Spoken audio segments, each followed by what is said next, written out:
de drogas, en este caso del opio, el opio internacional. ¿Quién se lleva todo ese dinero? ¿Quién controla el mercado internacional? Organismos de inteligencia han controlado los flujos de drogas ilegales en el mundo. Los negocios más turbios en el mundo se dirigen desde las élites.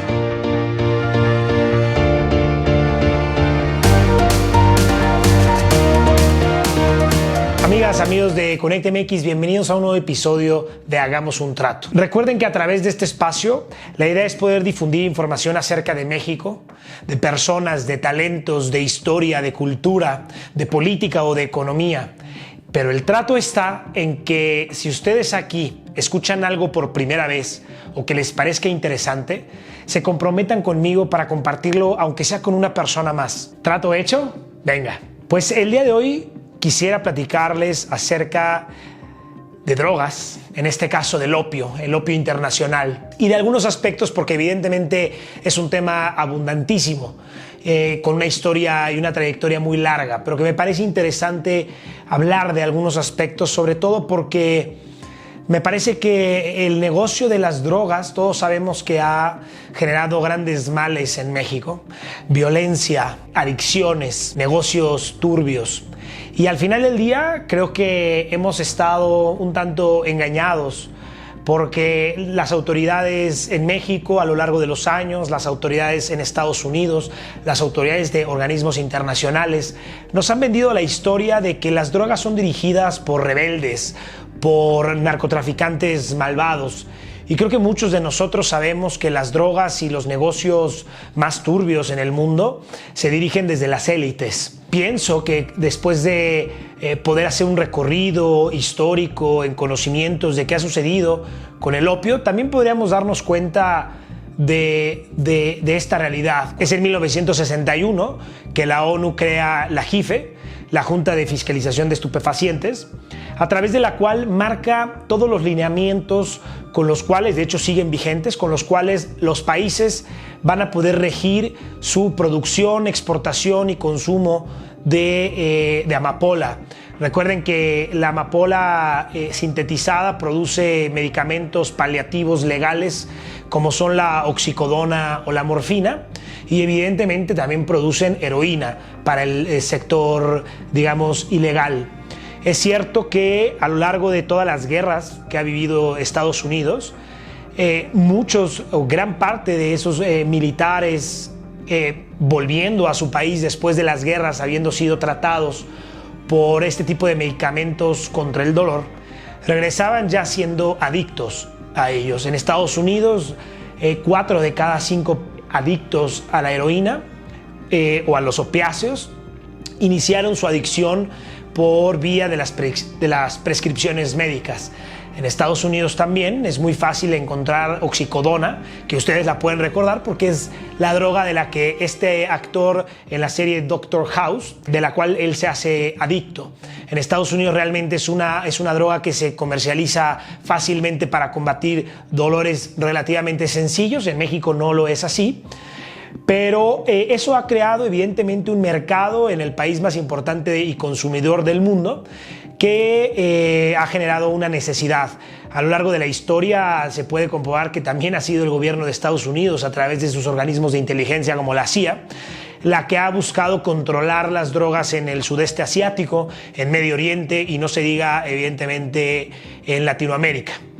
México, por ejemplo, es a partir de 1975 que se convierte en el principal proveedor de heroína de Estados Unidos, luego de que 3 años antes Turquía, que era el principal proveedor, decidió regular su mercado para transitar del mercado ilegal a convertirlo en un negocio que dirige la Turkish Grain Board, la Junta de Cereales turca. Es una empresa paraestatal, y convertirlo en un negocio legal. Al día de hoy la Turkish Grain Board emplea a casi 700,000 agricultores.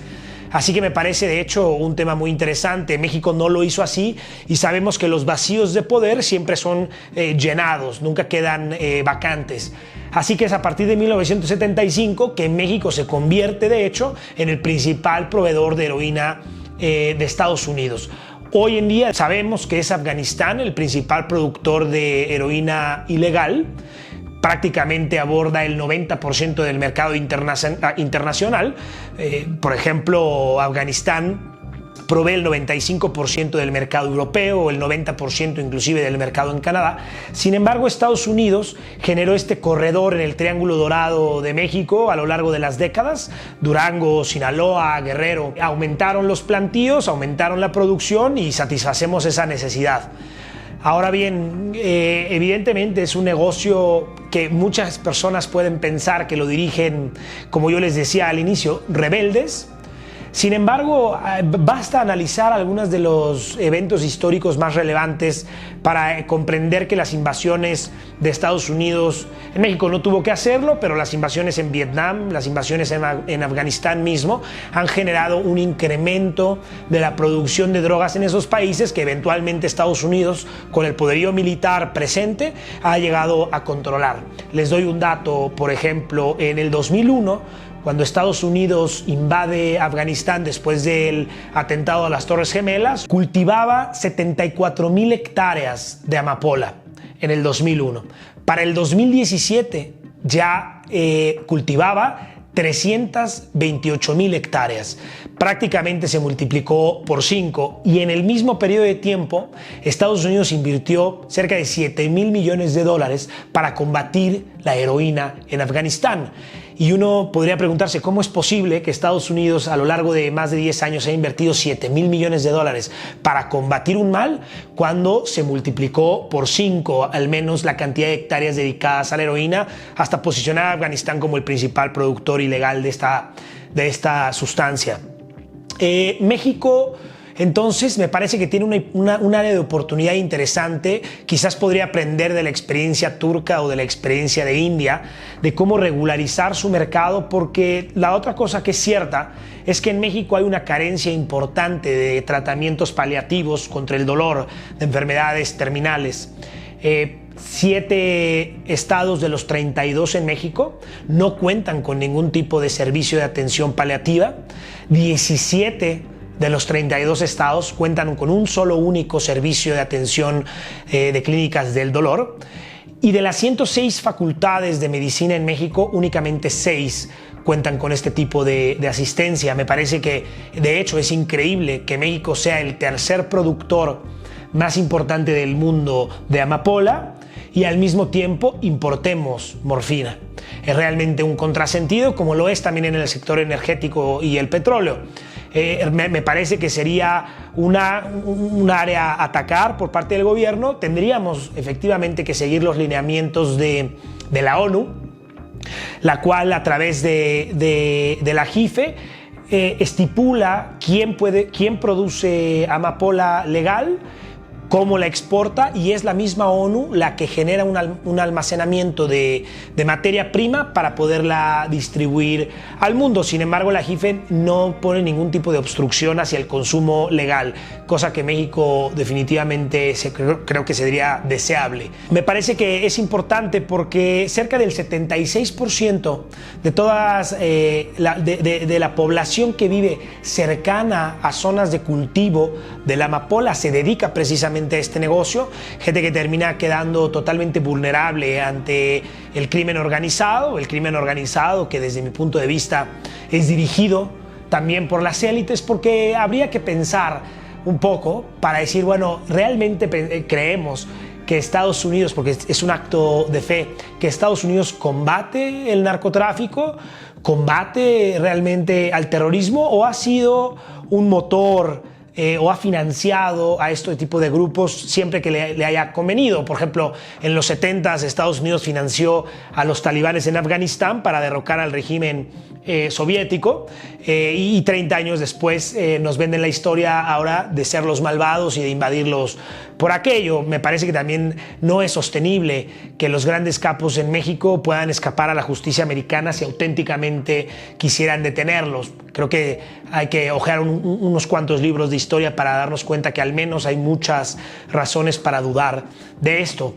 Por lo mismo, y sabiendo que Estados Unidos ha sido un país que a través de estos organismos de inteligencia ha controlado los flujos de drogas ilegales en el mundo, es que puede resultar un tanto complicado para el gobierno de México lograr una independencia de este sistema y procurar una regularización en nuestra producción de amapola.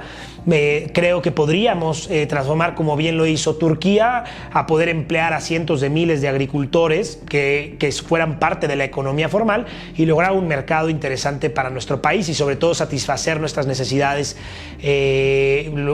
conquistar una especie de soberanía en paliativos médicos. Hay que tenerlos bien regulados, hay que tenerlos bien controlados, porque otra vez 2 millones de personas en Estados Unidos son adictas a la heroína o a los opiáceos, y 4 de cada 5 de ellos empezaron su adicción con prescripciones médicas. Así es que son evidentemente medicamentos que hay que tener bajo un control riguroso. México tendría que crear, de hecho, una agencia nacional que regulara y supervisara la producción. De hecho, también México tendría que modernizar su industria, porque al día de hoy México, junto con India, por ejemplo, es un país que continúa extrayendo la amapola con el método antiguo, que es extraer a mano la goma de la amapola y crear la sustancia primaria. Entonces también tendríamos que pasar por un proceso industrializador que nos puede derivar en muchas otras cosas: generación de tecnología, implementación de procesos industriales que nos permitan generar desarrollo a través de una droga que hoy prácticamente lo único que genera, si bien sí genera cierta riqueza en los agricultores, genera una gran desigualdad. Por darles una última cifra de Afganistán, el mercado ilegal de droga lo calculan en $60,000 millones al año, y Afganistán, proveyendo el 90% del mercado global, únicamente se queda el 4% de esos ingresos. Así que la gran pregunta sería: ¿quién se lleva todo ese dinero? ¿Quién controla el mercado internacional? Y de repente me parece que la respuesta empieza a ser un tanto obvia. Por tanto, pues representaría un gran reto para el país desafiar esa autoridad oculta que controla el narcotráfico en el mundo, lo mismo el tráfico de armas. Finalmente, quisiera hacer esta reflexión acerca de la importancia de lograr la soberanía y la independencia en las decisiones de un país, porque ya son más de casi vamos para medio siglo en que México se convirtió en el principal proveedor de heroína en Estados Unidos, y me parece que las cosas solamente han cambiado para mal, para agravarse, acrecentarse, y no hemos logrado iniciar propuestas que nos ayuden a que en algún momento tengamos un cambio social, una transformación en el negocio que nos permita reducir al mismo tiempo la violencia. Y si México logra hacer lo que Turquía hizo en los 70s, pues habrá un mercado, algún otro país que sustituya ese vacío de poder, y bueno, cuando menos México estaría haciendo su trabajo desde la soberanía nacional, desde lo que corresponde hacer a México. Es un paso que debería ser dado, sobre todo ahora que, por ejemplo, estamos haciendo las intentonas por realmente legalizar una primer droga, digamos una droga recreativa hasta cierto punto, que es la marihuana, pero creo que en este mercado del sector médico sería importante hacerlo también con la amapola. Pues eso es todo, mis queridos amigos. Qué bueno que hayan podido llegar conmigo hasta el final del video. Trataré de hacerlos breve, pero por favor, si creen que lo que comentamos aquí vale la pena, fue algo nuevo, les parece interesante, compártanlo aunque sea con una persona, comprométanse con eso, y creo que podemos generar un diálogo. Espero por favor me puedan dejar sus comentarios en la caja de comentarios en YouTube, en el canal que tenemos, ya saben, Conecta MX. Ahí podremos hacer un diálogo. Me parece que es importantísimo generar este tipo de conversaciones entre gente que pensemos diferente, siempre con respeto, porque creo que la opinión de todos es importante. Pensamos distinto, la inteligencia se crea entre distintos, y pues estamos en contacto. Les mando un fuerte abrazo, como siempre mi agradecimiento para aquellos que me hayan acompañado. Que tengan un excelente día.